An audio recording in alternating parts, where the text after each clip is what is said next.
Hello friends, welcome to my channel. आज के इस वीडियो में हम लोग यूपी पीजीटी, जीआईसी और आश्रम पद्धति के एग्ज़ाम में हिस्ट्री के जो भी प्रीवियस ईयर क्वेश्चंस पूछे गए हैं उनको आपके साथ डिस्कस करेंगे। और ये डिस्कशन यूथ कंपटीशन टाइम्स की बुक के अकॉर्डिंग होगा। तो बिना देरी किए चलिए आज का ये वीडियो स्टार्ट करते हैं। तो आज के इस वीडियो में हम लोग पीजीटी हिस्ट्री 2021 के पेपर में जितने भी हिस्ट्री के क्वेश्चंस पूछे गए थे उनको आपके साथ डिस्कस करेंगे। तो क्वेश्चन नंबर 1 है, मौर्यों के केंद्रीकृत राज्य का स्वरूप अशोक के समय पितृवत हो गया। यह स्पष्ट रूप से उसके किस अभिलेख में उल्लेखित किया गया है? तो इस क्वेश्चन का सही जवाब है ऑप्शन ए, कलिंग शिलालेख में। प्रथम पृथक कलिंग शिलालेख में अशोक द्वारा कलिंग के महामात्यों और नगर के न्याय अधिकारियों के लिए निर्देश दिया जाता है तथा अशोक कहता है कि सभी मनुष्य मेरी संतान के समान है। जिस तरह मैं चाहता हूँ कि मेरी संतान इस लोक और परलोक दोनों में सुख प्राप्त करे, उसी तरह मैं सभी मनुष्यों के लिए कामना करता हूँ। फिर क्वेश्चन नंबर 2, निम्नलिखित स्थलों में से किस एक से उत्तरवर्ती हड़प्पा काल, मालवा और जौरवे संस्कृतियाँ मिली हैं? तो इस क्वेश्चन का सही जवाब है ऑप्शन सी, दायमाबाद। दायमाबाद जौरवे ताम्र पाषाणिक संस्कृति का सबसे बड़ा स्थल है जो लगभग 20 हेक्टेयर क्षेत्र में फैला हुआ है और इसकी खोज 1958 ईस्वी में बीपी बोपर्दीकर ने किया था। 1976 से 1979 के बीच एस.ए. साली ने दायमाबाद का उत्खनन करवाया। दायमाबाद से कई सांस्कृतिक स्तर के मृदभांड पाए गए हैं जो क्रमशः सवालदा मृदभांड, उत्तर हड़प्पा मृदभांड, दायमाबाद मृदभांड, मालवा मृदभांड और जौरवे मृदभांड है और दायमाबाद के चारों ओर पत्थरों से किलेबंदी की गई है। फिर क्वेश्चन नंबर 3, अपनी मृत्यु के पूर्व बलबन ने किसको अपना उत्तराधिकारी मनोनीत किया था? तो आयोग ने इस प्रश्न को बाद में डिलीट कर दिया था। वैसे आपको बता दें कि अपनी मृत्यु के पूर्व बलबन ने अपने पौत्र के खुसरव को अपना उत्तराधिकारी नियुक्त किया था। फिर क्वेश्चन नंबर 4, विजयनगर साम्राज्य के किस शासक ने चीन में राजदूत भेजा? तो इस क्वेश्चन का सही जवाब है ऑप्शन सी, बुक्का प्रथम ने। हरिहर के बाद उसका भाई बुक्का प्रथम शासक बना। वह एक महान योद्धा, राजनीतिज्ञ व विद्या प्रेमी था। बुक्का प्रथम की एक महान विजय मदुरा की विजय थी जिसके कारण उसका राज्य सुदूर दक्षिण में रामेश्वरम तक पहुंच गया। धार्मिक दृष्टि से उसने हिंदू धर्म की सुरक्षा का दावा किया तथा वेद मार्ग प्रतिष्ठापक की उपाधि धारण की थी। उसने राज्य की वैदेशिक नीति को भी विकसित करने का प्रयास किया और इस उद्देश्य से उसने चीन में अपना एक दूतमंडल भेजा था। फिर क्वेश्चन नंबर 5, इब्न बतूता किस क्षेत्र से भारत आया? तो इस क्वेश्चन का सही जवाब है ऑप्शन सी, उत्तरी अफ्रीका से। इब्न बतूता का मूल नाम शेख फतह अबू अब्दुल्ला था जो मोरक्को यानी कि उत्तरी अफ्रीका का मूल निवासी था। 1333 ईस्वी में मोहम्मद बिन तुगलक के कार्यकाल में वह भारत आया था तथा 14 वर्षों तक भारत में रहा था और मोहम्मद तुगलक ने उसे दिल्ली का काजी नियुक्त किया तथा वह 8 वर्षों तक इस पद पर भी रहा था। फिर क्वेश्चन नंबर 6, राय पिथौरा के नाम से कौन सा राजपूत शासक जाना जाता है? तो इस क्वेश्चन का सही जवाब है ऑप्शन ए, पृथ्वीराज।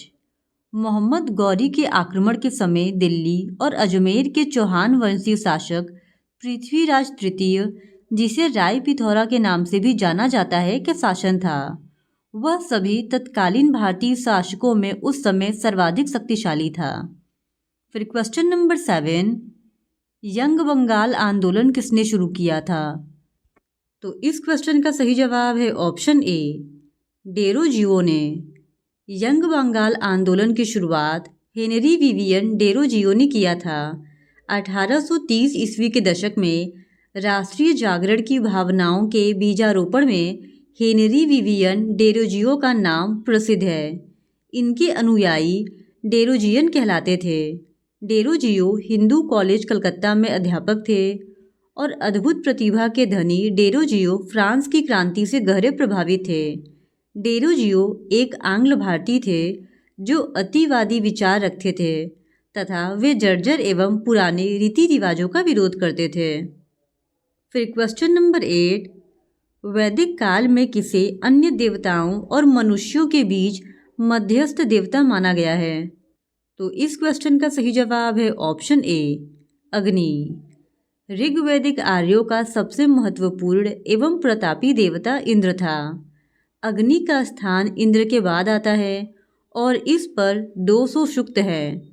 अग्नि देवताओं और मनुष्यों के बीच मध्यस्थ का कार्य करते थे। ऋग्वेद का पहला मंत्र अग्नि की स्तुति से आरंभ होता है। ऐसा समझा जाता है कि अग्नि में डाली जाने वाली आहुतियाँ धुआं बनकर आकाश में जाती हैं और अंततः देवताओं को मिल जाती हैं। अग्नि ही एकमात्र ऐसा देवता था जिसे आकाश, अंतरिक्ष और पृथ्वी तीनों में शामिल किया जा सकता है। फिर क्वेश्चन नंबर 9, राज्यारोहण के बाद शिवाजी का प्रारंभिक अभियान किसके विरुद्ध था? तो इस क्वेश्चन का सही जवाब है ऑप्शन ए, बीजापुर प्रशासन के। शिवाजी का राज्याभिषेक 1674 ईस्वी में रायगढ़ में हुआ था।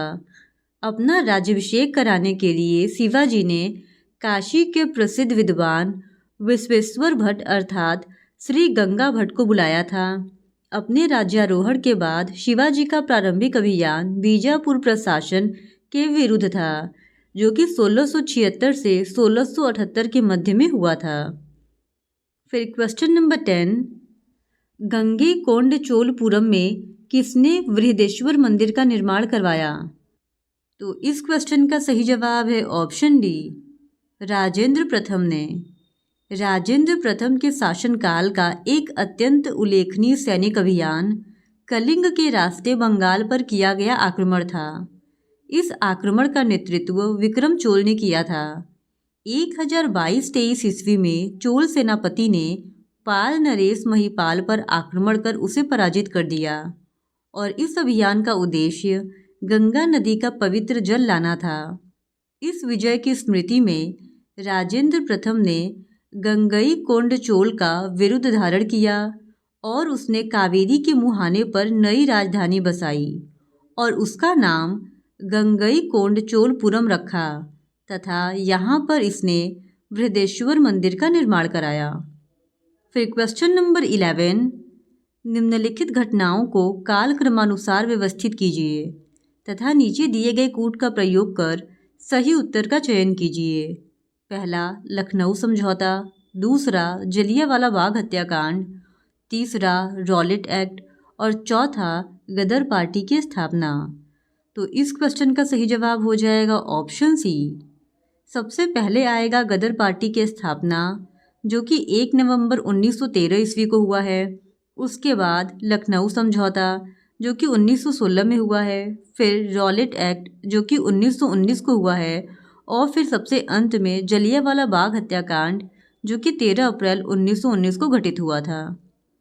फिर क्वेश्चन नंबर 12, हर्षवर्धन की बहन राज्यश्री ने कैद से बचने के बाद किस क्षेत्र में प्रवेश किया? तो इस क्वेश्चन का सही जवाब है ऑप्शन सी, विंध्य वन में। हर्षवर्धन 606 ईस्वी में थानेश्वर का शासक बना। गद्दी पर बैठने के बाद उसका पहला कार्य अपने भाई के हत्यारे शशांक से बदला लेना तथा बहन राजश्री को उसके कैद से आज़ाद करवाना था। इसी बीच हर्ष के ममेरे भाई भंडी ने सूचना दी कि राजश्री कैद से निकलकर विंध्य के वनों एवं पर्वतों में भाग गई है। हर्ष ने एक बौद्ध भिक्षु दिवाकर मित्र की सहायता से विंध्य के जंगलों में राजश्री को तब ढूंढ निकाला जब वह सती होने जा रही थी।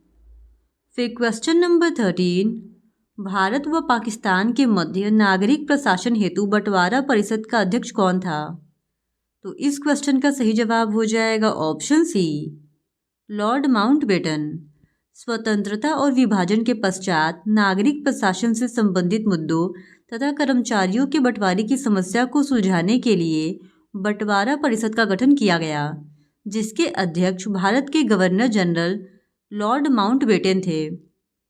और इस परिषद में भारत और पाकिस्तान के दो प्रतिनिधि शामिल थे। कार्यकारी स्तर पर 2 सदस्यीय संचालन समिति नियुक्त की गई, जिसके सदस्य सरदार वल्लभ भाई पटेल और मोहम्मद अली जिन्ना थे।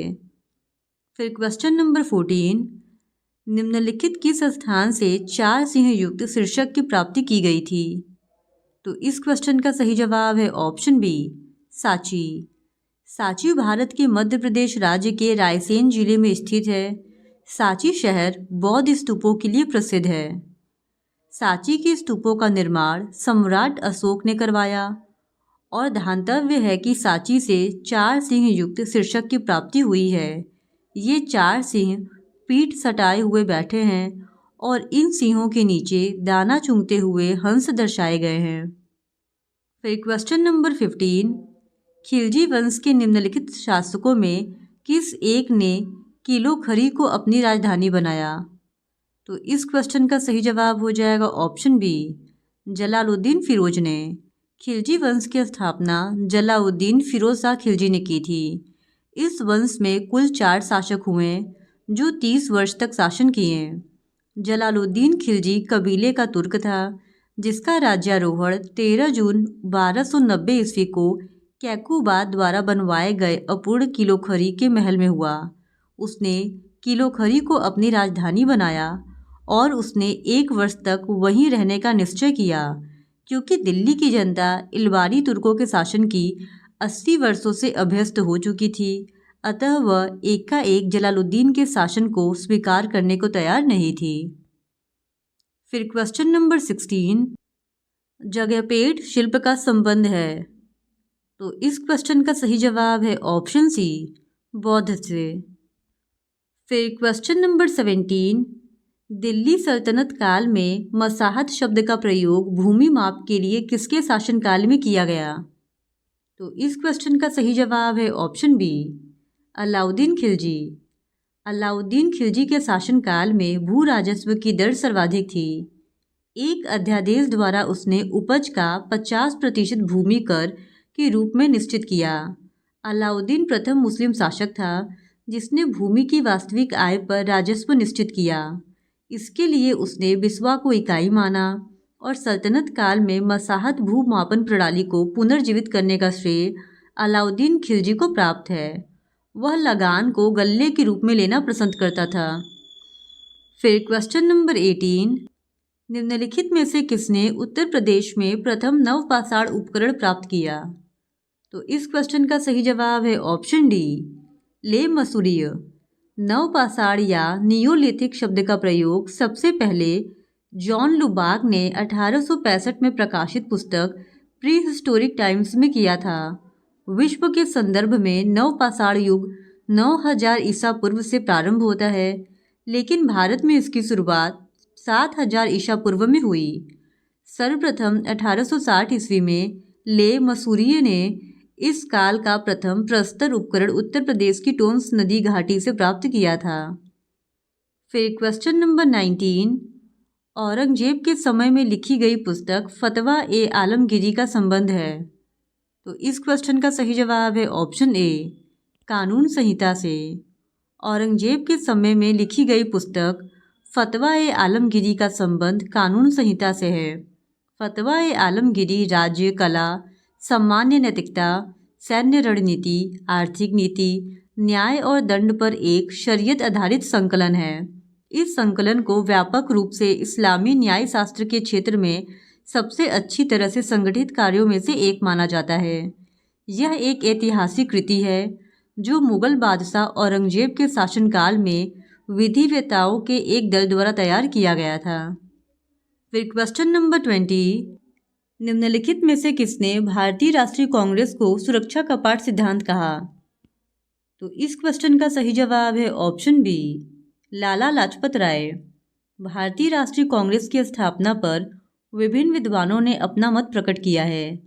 लाला लाजपत राय ने अपनी पुस्तक young India N interpretation and a history of the nationalist movement from within में सुरक्षा कपाट सिद्धांत दिया और उन्होंने लिखा है कि भारतीय राष्ट्रीय कांग्रेस की स्थापना का मुख्य कारण यह था कि इसके संस्थापकों की उत्कंठा ब्रिटिश साम्राज्य को छिन्न भिन्न होने से बचाने की थी। ह्यूम के जीवनीकार वेडरबर्न ने लिखा, भारत में असंतोष की बढ़ती हुई शक्तियों से बचने के लिए एक अभय द्वीप की आवश्यकता है और कांग्रेसी आंदोलन से बढ़कर अभय द्वीप कोई दूसरी चीज नहीं हो सकती। फिर क्वेश्चन नंबर 21, किस मुगल शासक द्वारा सती के विरुद्ध राजकीय निषेध जारी किया गया? तो इस क्वेश्चन का सही जवाब है ऑप्शन ए, औरंगजेब। सती प्रथा का प्रचलन प्राचीन काल से ही विद्यमान था। यह प्रथा विशेष रूप से राजपूतों में प्रचलित थी।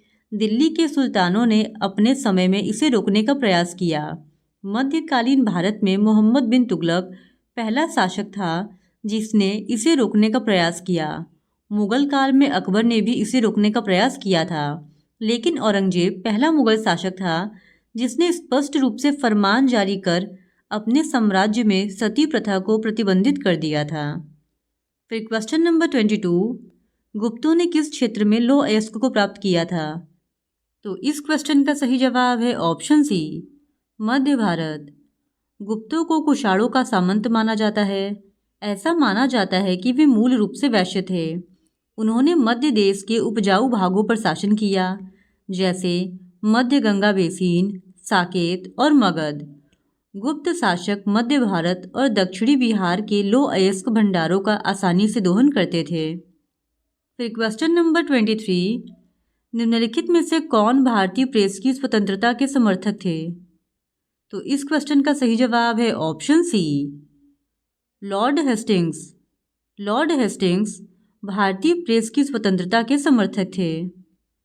फिर क्वेश्चन नंबर 24, पुष्कलावती किस राज्य की राजधानी थी? तो इस क्वेश्चन का सही जवाब है ऑप्शन सी, गांधार। गांधार आधुनिक पेशावर तथा रावलपिंडी के इलाके में स्थित था और इसकी राजधानी तक्षशिला प्राचीन काल में विद्या एवं व्यापार का प्रसिद्ध केंद्र थी। रामायण से पता चलता है कि इस नगर की स्थापना भरत के पुत्र तक्ष ने की थी और इस जनपद का दूसरा प्रमुख नगर पुष्कलावती था। ईसा पूर्व 6वीं शताब्दी में गांधार में पुष्कर सारीन राज करता था और इसने अवंती के शासक चंद्रप्रद्योत को हराया था। फिर क्वेश्चन नंबर 25, 1887 ईस्वी में देव समाज की स्थापना कहाँ की गई? तो इस क्वेश्चन का सही जवाब है ऑप्शन सी, लाहौर में। देव समाज की स्थापना 1887 ईस्वी में लाहौर में हुई थी। इसके संस्थापक शिव नारायण अग्निहोत्री थे। ये ब्रह्म समाज के अनुयायी थे। इन्होंने मदिरा एवं मांस सेवन की तीव्र निंदा की थी। देव समाज ने जाति व्यवस्था का कड़ा विरोध किया और सख्त नैतिक मानकों को बनाए रखने पर जोर दिया। देव समाज ने स्त्री शिक्षा को भी बढ़ावा दिया था। फिर क्वेश्चन नंबर 26, सम्राट अशोक ने महाराष्ट्र में बौद्ध धर्म के प्रचार हेतु किस प्रचारक को भेजा? तो इस क्वेश्चन का सही जवाब है ऑप्शन सी, महाधर्म रक्षित को। सम्राट अशोक ने महाराष्ट्र में बौद्ध धर्म के प्रचार हेतु महाधर्म रक्षित को भेजा था। वहीं श्रीलंका में उन्होंने महेंद्र तथा संघमित्रा को, कश्मीर तथा गांधार में मझंतिक को, यूनान देश में महारक्षित को, महिष मंडल यानी मैसूर में महादेव को, बनवासी में रक्षित को, अपरांतक में धर्म रक्षित को और हिमालय देश में मज्जिम को भेजा था। फिर क्वेश्चन नंबर 27, दिल्ली के किस सुल्तान द्वारा ठगों का दमन किया गया? तो इस क्वेश्चन का सही जवाब है ऑप्शन ए, जलालुद्दीन खिलजी के द्वारा। जलालुद्दीन खिलजी एक उदार, विनम्र और दयालु व्यक्ति था। वह रक्तपात से घृणा करता था। जलालुद्दीन पहला शासक था जिसने अपने विरोधियों को संतुष्ट करने का प्रयास किया। चोरों एवं ठगों के विषय में भी जलालुद्दीन ने अपनी उदार नीति का ही परिचय दिया।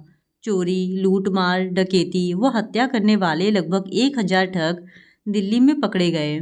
सुल्तान ने उन्हें दंडित नहीं किया बल्कि एक नाव में बैठाकर बंगाल की ओर रवाना कर दिया। फिर क्वेश्चन नंबर 28, गांधी इरविन समझौता के बाद निम्नलिखित घटनाओं में से कौन सी घटना घटित हुई?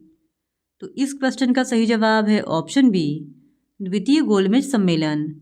गांधी इरविन समझौता, जिसे दिल्ली पैक्ट के नाम से भी जाना जाता है, 5 मार्च 1931 को दिल्ली में हुआ था। इस समझौते को दिल्ली समझौता भी कहा जाता है। गांधी इरविन समझौते का कांग्रेस नेताओं ने बहुमत से स्वागत किया। श्री के एम मुंशी ने इस समझौते को भारत के संवैधानिक इतिहास में एक युग प्रवर्तक घटना कहा। इस समझौते के बाद द्वितीय गोलमेज सम्मेलन का आयोजन 7 सितंबर 1931 ईस्वी से 1 दिसंबर 1931 ईस्वी को सेंट जेम्स पैलेस लंदन में किया गया था। फिर क्वेश्चन नंबर 29, प्रथम गोलमेज सम्मेलन लंदन में किस स्थान पर हुआ?